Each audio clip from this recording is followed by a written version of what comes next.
With the recent success of the Final Destination Bloodlines, the sixth movie in the Final Destination franchise, here is my ranking. So, in last place, let's go with Final Destination 4, The Final Destination, or The Final Destination 3D. For me, this one, I know I actually had the biggest budget at the time, even up to the fifth one. This one had the most money. I know it brought in the most money, but it did have a ton of advertising and all that. But the thing was, this one I just didn't connect with enough. I thought that the opening premonition just wasn't it, and that this one just didn't stick the landing like the rest of them have. Where I thought that this is one of those franchises where there aren't that many that are like really rough. While like so many of like the big horror franchises have very rough entries that like really like make it like, all right, that one really made this look bad. This one did the worst, which it's still watchable. It's just that it's not my favorite.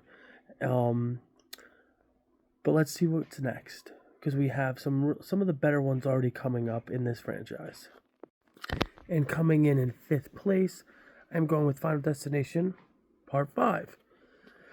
This one I actually really enjoy. I don't think this is a bad movie, especially within horror and this franchise. I like the way it goes back to a lot of the stuff from the other movies, back to the beginning, and that the fact that this movie is kind of the before even the first one. I enjoy that a lot, but I just think that the kills aren't always there, and that um, there's just something missing from this.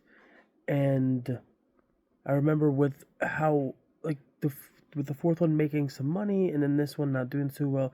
That's why they stopped making these movies for so long. But Final Destination Part 5 is my fifth. If you've never seen this one, check this out, especially with the new one out. It is enjoyable. Fourth place in the Final Destination franchise goes to Final Destination Part 3. This movie, I've always liked the premonition at the beginning because for me, being afraid of heights, that shit always scared the crap out of me. And the poster, being young and seeing that poster in the theater, you're like, oh, damn, something's about to go down. And the movie doesn't it doesn't give up anywhere through it. Some of these are the best kills, I think. You have the tanning bed. You have, of course, the roller coaster. The big sheet of glass. Like, there's some crazy kills in this one. And I definitely think this one is one of the underrated ones because I know this doesn't directly connect to the rest of them more than any of the other films. But I do enjoy this one. And in third place, the newest in the franchise, Final Destination Bloodlines. This one, I came out of the theater loving this movie because I felt like I'd gone almost back in time where I'm watching Final Destination again 14 years later, but it was something different about it. It felt like someone cared about the cinematography. Someone cared about these fleshed out kills that the camera never stopped and you didn't get it to flash away. Everything was in your face, big. Um, and just the color palette was just so, everything was so well done.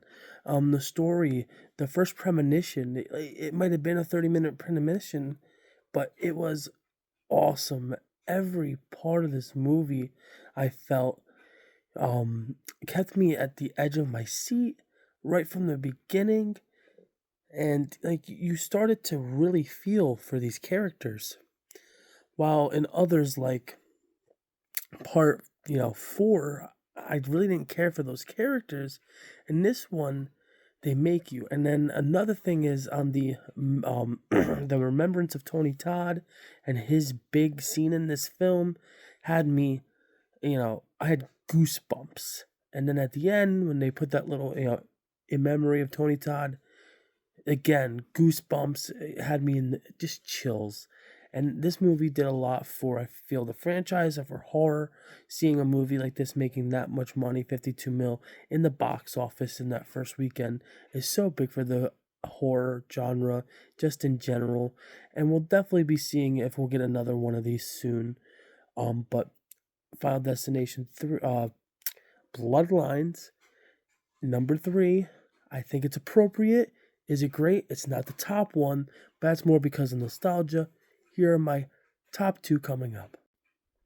Coming in second place, I'm going with the original movie in the franchise, Final Destination. This one is the one that started it all.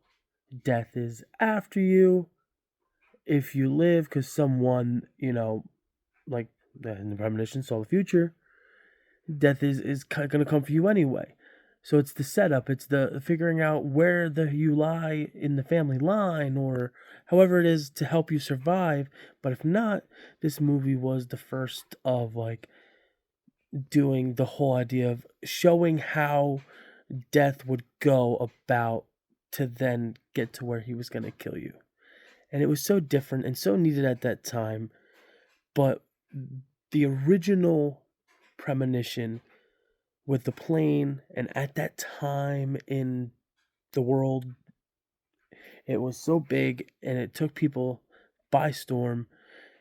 But it's just at the end of that, the 90s era of like the I Know What You Did Last Summer, Scream, all those, the Faculty. This was a breath of fresh air in the horror genre, but so different. And it got all these sequels, which showed that people did enjoy it and always went back to it. But this original cast and this, the way that they adapted this was just so great. And I think that for an original movie, there's not many that really hit like this, but especially since the sequel becomes such a good movie too. And it's hard to take such a great movie and have it lead into such another good movie and have others that back it up. And that's why I put The Final Destination #1 from 2000 in the second spot. And in first place, going with The Final Destination 2.